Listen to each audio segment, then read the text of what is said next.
we digress, and it looks like we got Charlie Goldsmith coming on the program. We ready to go, Casey? Hey, Charlie, how's it going? How's it? The sun's shining down there in Goodyear, Arizona. It's early, bright in the morning. Looks like you got a nice tan. How you doing? The sun is right in my face right now at an awkward angle, so I did a poor job setting up that lighting. But yes, there is some tan going on. Yeah, you look great. I imagine it's a lot warmer there than it is here, so I'm a little bit jealous. Never been down to Arizona. These guys are going here, but before we get into all the questions, and I had myriad of questions that Elliot helped me out on. No Drew sample questions. So we'll stay away from those today. But first thing I want to ask is, every spring training you get down there, you see the same tweet from almost every single team. This guy's in the best shape of his life. Who took that award coming into spring training? Who got this guy's the best shape of his life award, the tweet thrown out? I'll give you two, and read into these what you will, but they're allowed to be in the best shape of their life. Right. Spencer Steer has the best sprint speed of his career, and then I'll tell you what, Buck Farmer looks great. Buck Farmer is in the best shape of his life, and I haven't seen him pitch yet in a live batting practice setting. I think that might happen in the next couple days, but overall, he's looking pretty good. Good. All right, so Charlie, injuries played a massive role last year. As we sit going into spring training right now, are there any major injury concerns with anyone at the moment? Just some general, they're taking an aggressive approach to the spring, but they are ramping guys up on a gradual basis. So Lodolo's gradual. He's probably, the biggest injury situation to monitor going forward. His arm looks great. He threw a bullpen off the mound, like the real mound on the field the other day. I think he's got another scheduled today.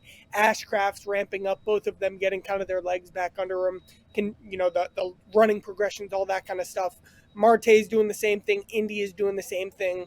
Mull and Young had some minor issues. Mull I saw back on the mound. Young I haven't seen back on the mound yet. So that's generally where they're at. Yeah, pitching certainly. And while we're on pitching, Hunter Green, the big news came out yesterday that, he's working on 2 new pitches. He's working on a splitter. He's trying to help that curveball. Do you think these will be used this season to change that, heavy diet of fastballs that we've seen from Hunter Green, which is an electric fastball, but just a change of speed? Do you think that will be heavily used this year? That's the goal, right? So what Hunter Green's third pitch had been was his changeup, and it had been a long journey of Hunter building up confidence in the changeup, but he never quite got to the point where he was using it consistently really in games. And he needed that third pitch, especially against left-handed hitters. So they're like, let's just find something that's comfortable.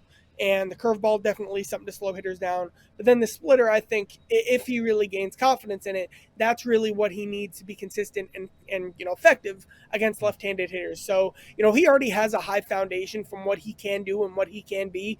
But he needs more answers for, when he's not at his best, when this pitch isn't working, all that kind of stuff. And, maybe the curveball and splitter can be part of those solutions. Yeah, when you talk Hunter Green, the big question is, can he be the ace? You look at all the teams that made the postseason last year. The teams that go far, they've got that shutdown guy. When the season is done, do you think Hunter Green will be regarded as a bona fide number 1 of this rotation?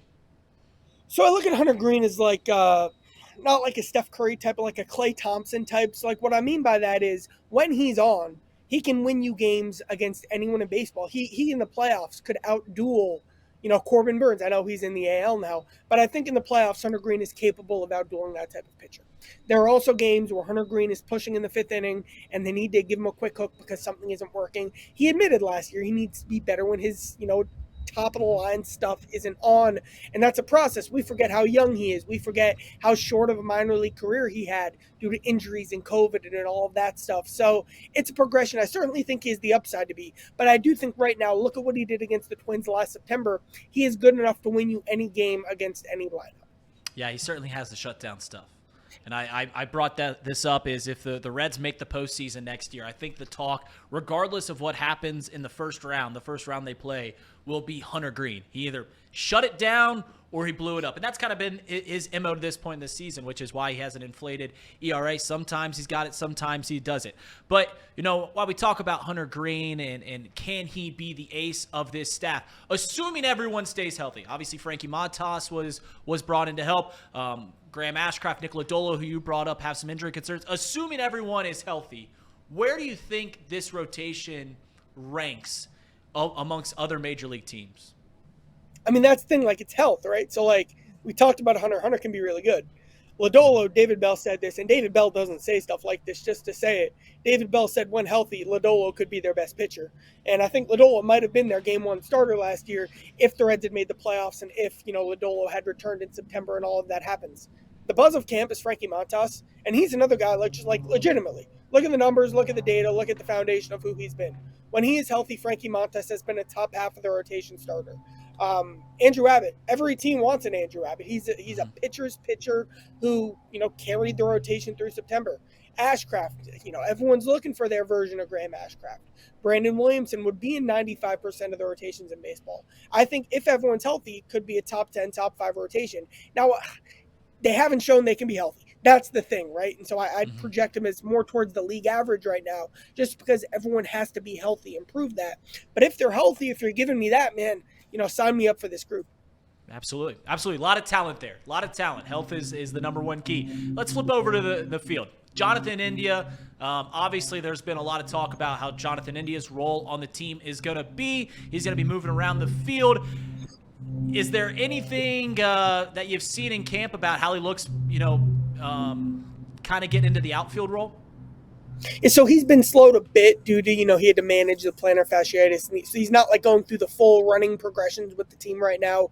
But, while they did that yesterday, India was on the side, kind of working through some very specific outfield related drills with Colin Cowgill. He's working on specifically, adjusting his throwing mechanics to fit him in the outfield. I haven't specifically seen him out there, chasing down a bunch of fly balls. That's not where he's at yet, just because of the reasons I mentioned. So, yes, it's too soon to tell. But, you got to stress this. India's here for it. India's ready for it. He's excited about it. He wants it. He's embracing it. And to me, that's, the first step in making sure that's able to happen.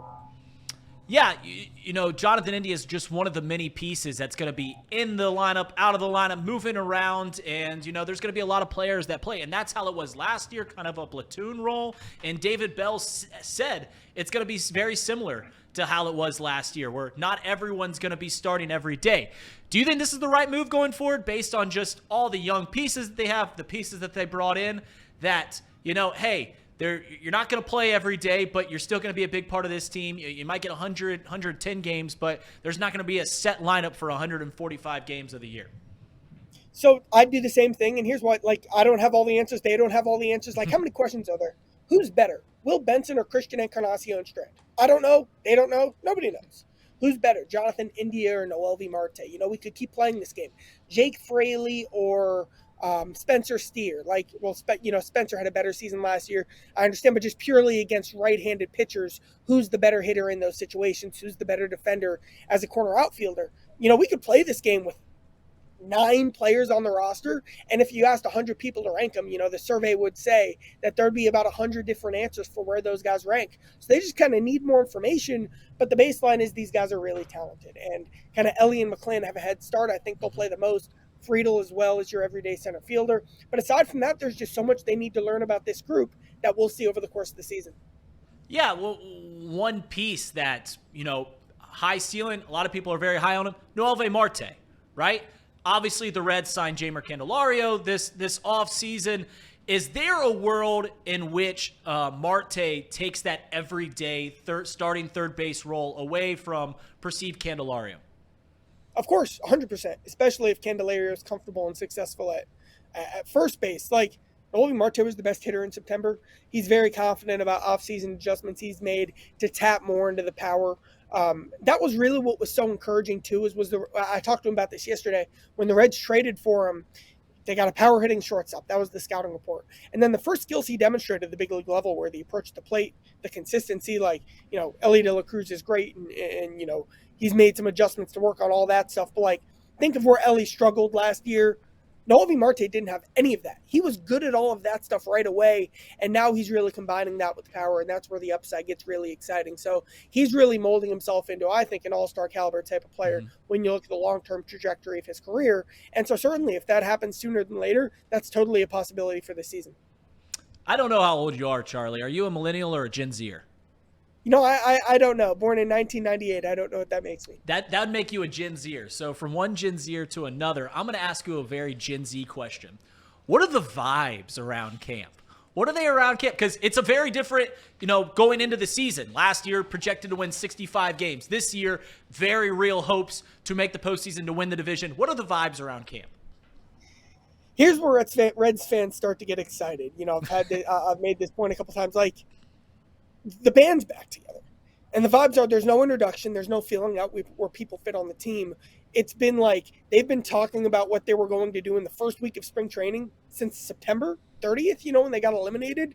You look around and it's like real talent. And you look at last year, last year these guys, it was like, they were young guys. They were taking people's spots. They were entrenched veterans who would be the starter in April, who knew they probably wouldn't be the starters in June. This year, everyone pretty much knows exactly where they fit. Everyone's really comfortable with each other. They really like each other. And then one of the big stories is too, and I'm not just saying this, the young guys are saying the ways that Montas and Candelario and Pagan and Suter have not just fit in, but already taken leadership roles and been the veterans that the Reds have been looking for. Nice. It's fitting and the pieces are clicking. And it's honestly exceeded my expectations. The talent level and the fit that you're seeing kind of take a step forward in 2024. It has been a very encouraging start to camp in that regard. All right. I think you fired up some Reds fans in the chat. One question I got to ask you before I leave you. Who's an underrated player that you're excited to see this spring? Frankie Montas is number one. I talked about him earlier. He could be really good. Under the radar, I think people sleep on Connor Phillips. I think he was fantastic for 2 starts in September before the worst start in Major League Baseball history. His stuff is as good as anyone's. People aren't talking enough probably about Blake Dunn. He could be this team's backup center fielder, maybe not on opening day, but you never want something to happen to Friedel. But if an injury happened, I think you could see a lot of Blake Dunn. And then out of the bullpen, Zach Maxwell and Jacob Heatherly are 2 very low-key, under-the-radar names that I think could make an impact in 2024, or at least have the stuff to make an impact in 2024. All right. Thanks, Charlie. Hey, can you grow a mustache?